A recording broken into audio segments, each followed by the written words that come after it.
I remember I had a white friend who had a mother who, and it was a very sad story. She she tried to take her own life, right?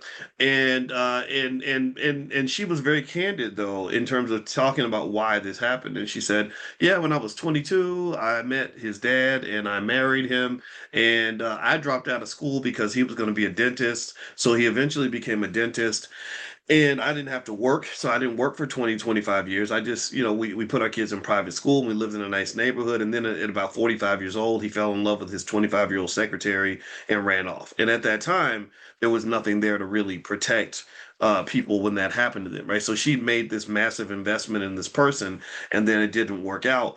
And I remember that it made me just think about the dangers of kind of not being diversified or not having a plan B, not kind of having different ducks in a row. And I'm glad the laws have changed. Like now you really can't do that as easily. You can't just drop somebody off at the corner and be like, well, screw you. Now you can do that with, a baby's mama or a girlfriend, but you can't do that with a wife. And that's one of the reasons why I would say contracting might matter in a relationship, but it's up to you to make that decision. But with that said, it's little things like that that you got to look out for. Because one of the things that I think that one of the reasons I think that people don't look out for financial security is because you're not even taught to even think about financial security. I mean, think about this.